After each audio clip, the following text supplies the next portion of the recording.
folks. 99 days, count them, 99 days before the election. If you are a welfare recipient, that's just a little more than 3 checks. Maybe we shouldn't remind people. Well, yeah, it's new, and they're up. We shouldn't remind people on welfare when the election is. That may not be something we want to actually do.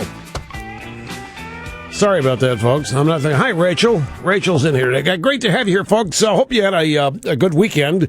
Telephone number if you want to be on the program, 800-282-2882, and the email address, elrushbo@eibnet.com. I am Rush Limbaugh. This is EIB, and we're coming up on our 24th year as the soundtrack of your conservative life.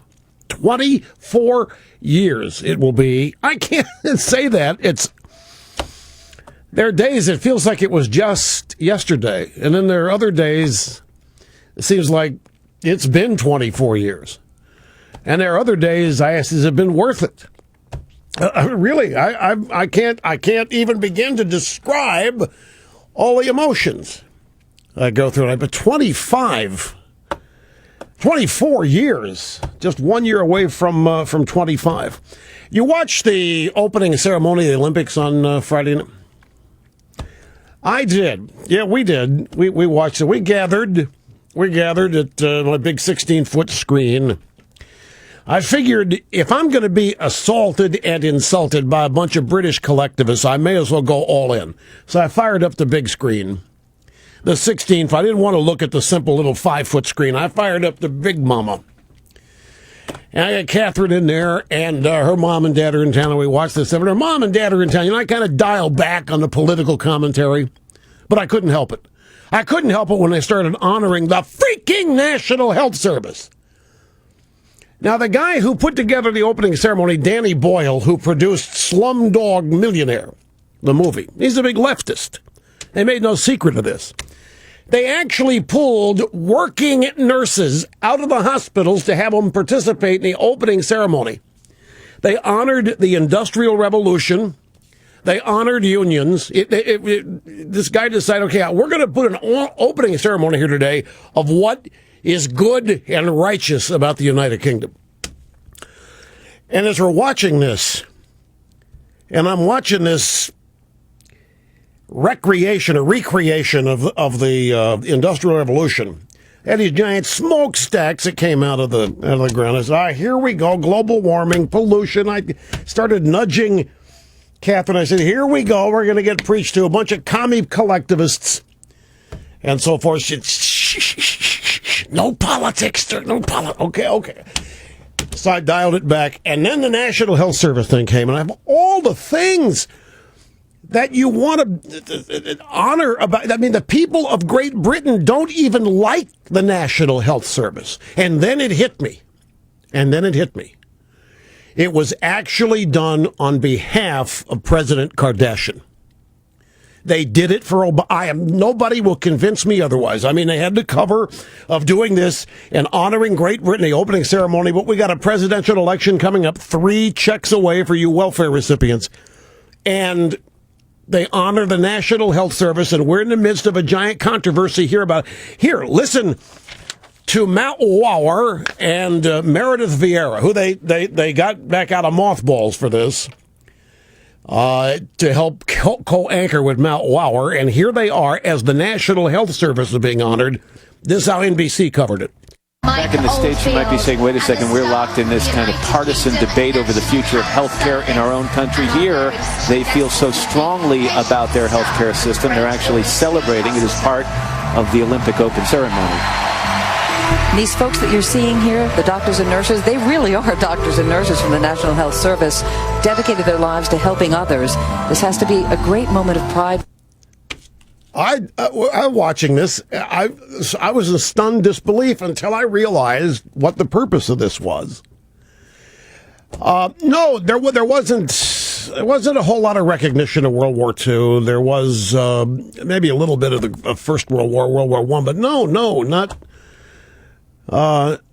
much. There was nothing about colonialism, obviously.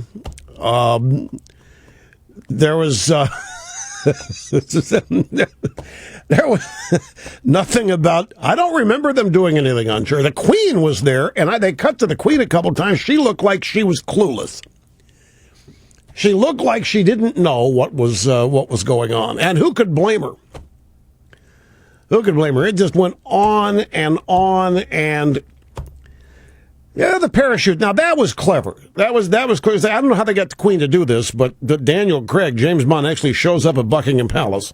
It walks in, and the Queen's part of the skit, and she's working in some papers and so forth, and he's standing by her, waiting for her to finish, and she finishes. Okay, Mr. Bond, let's go, and they get the helicopter, and then they reenact as though leaving Buckingham Palace, the helicopter over to the opening ceremonies. It's some parachutist jumped out dressed as the Queen, exactly as she was dressed, and they timed it after the parachutist lands outside the stadium. Next thing you see is the Queen entering the stadium and heading to her royal box. Yeah, it was, I think it was the stuff in the Buckingham Palace was actually the Queen. They were able to pull it off. Now, NBC, one thing they didn't do, they're catching a lot of heat about, well, they did. It's gone past now, but they were catching a lot of heat about the editing of the opening ceremonies because the sports division, I wonder if they hired the guy that edited the George Zimmerman 9/11 tapes based on what happened here, because one of the things that NBC cut out of their coverage of the ceremonies was a tribute to the victims of London's 7/7 attacks, the terror attacks.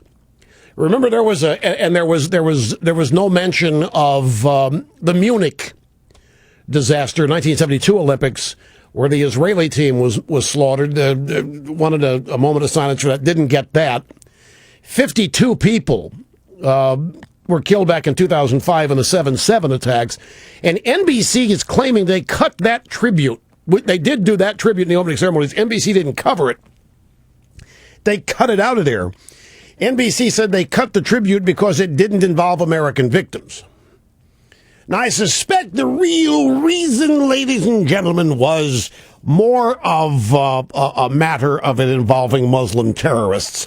They probably didn't want to cover, NBC probably didn't want to cover at part of the opening ceremony that would remind people of Islamic terrorists. So that was cut out. And why?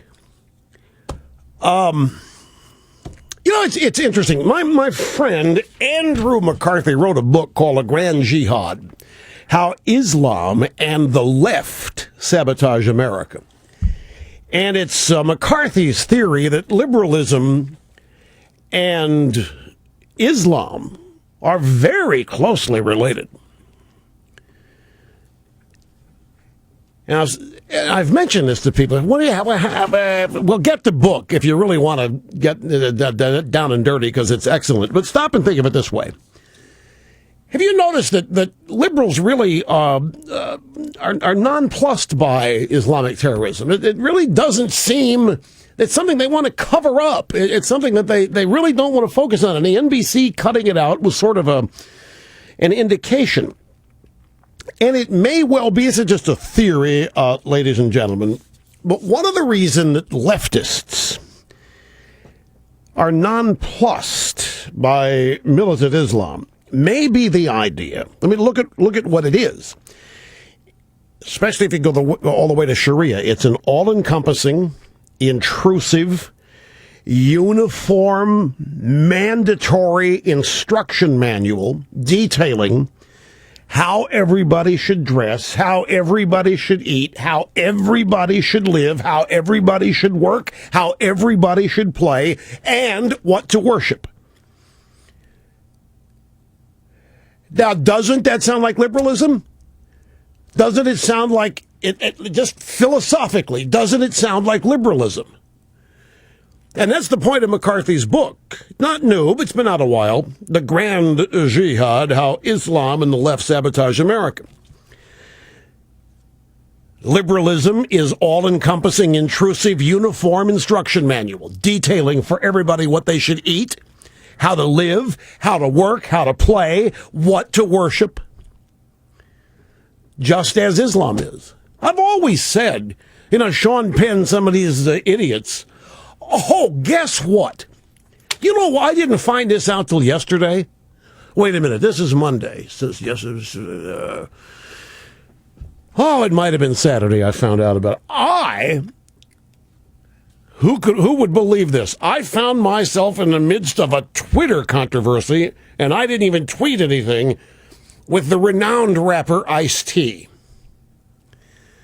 Ice-T apparently was not happy with my comments. We played a soundbite of Ice-T last week, in which he was very concerned about gun control. He said, you have to be able to shoot the police. You have to be able to defend yourself against the police. And guns are the last protection we have against tyranny. I remember saying, well, I'm kind of proud of Mr. T. I didn't know that he knew what tyranny was. Apparently it set him off. That said, I'm a racist pig, SOB, all this stuff was being tweeted, and I didn't even know about it until my brother sent me a note, including a link to a video that Curtis Sliwa had done defending me, which is hilarious. Here I am involved in a controversy with Ice-T, and I don't even know it. All because I remember we told a story. I remember him on Nightline with Ted Koppel and Ice-T's in character, that angry guy from the hood with the scowl. I forget what the issue was. Some riot was going on, and Ted Koppel wanted to get to the bottom of it. And he kept calling him Mr. T. Just watching the show, and I was laughing myself silly. Because Ice-T owned it. I mean, he's got these guys totally intimidated. But apparently, since I joked he didn't know what tyranny was, he got mad and called me a racist. But the funny thing about Ice-T, he had a rap song called Cop Killer. Remember? And I think that's really what he was doing on Nightline. And it's kind of ironic that he's on Law and Order SVU playing a cop. Earning a living playing a cop. You would think that his fans would think he's selling out. From cop killer to earning a living playing a cop. But that's just me. I found out that I was in that controversy over the weekend. I didn't even know about it. And now I'm in a controversy with Romney. Newsweek magazine.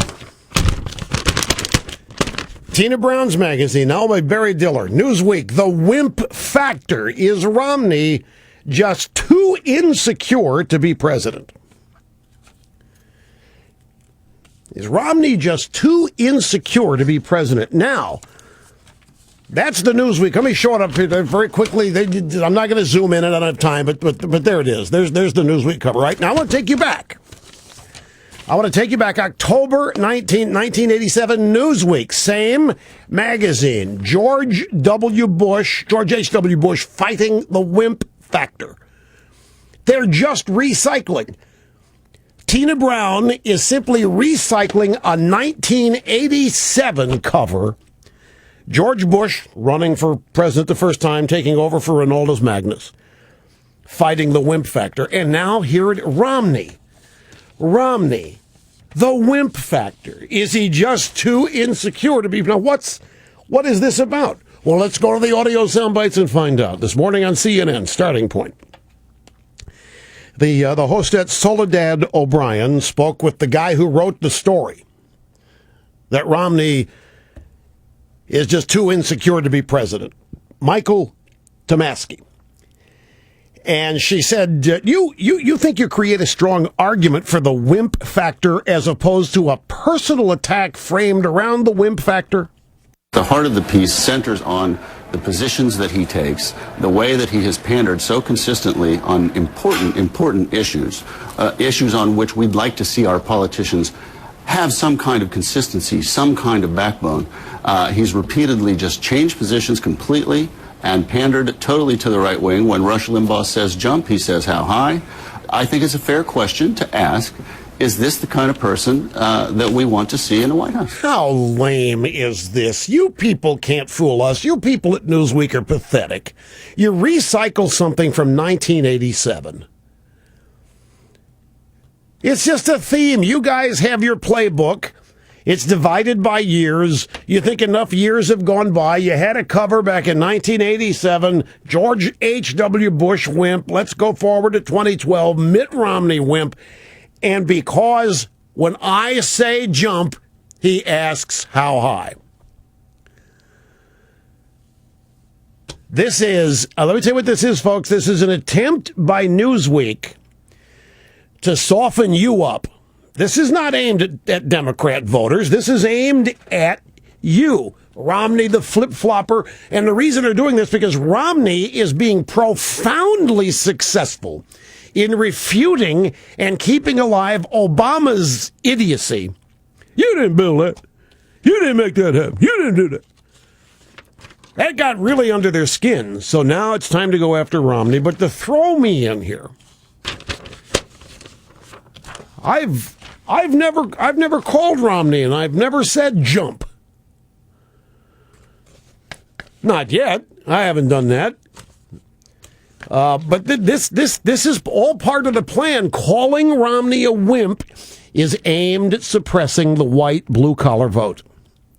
Blue-collar voters hate wimps. You know, the working white Americans that Obama has abandoned, and now whose votes they're trying to suppress. This is all about trying to make those people think that Romney is a wuss. That's why they're getting Clinton to go to the convention, to get some gravitas and to also try to suppress the working white vote that is abandoning Obama. I have to take a break. Sit tight. We'll be back and continue after this.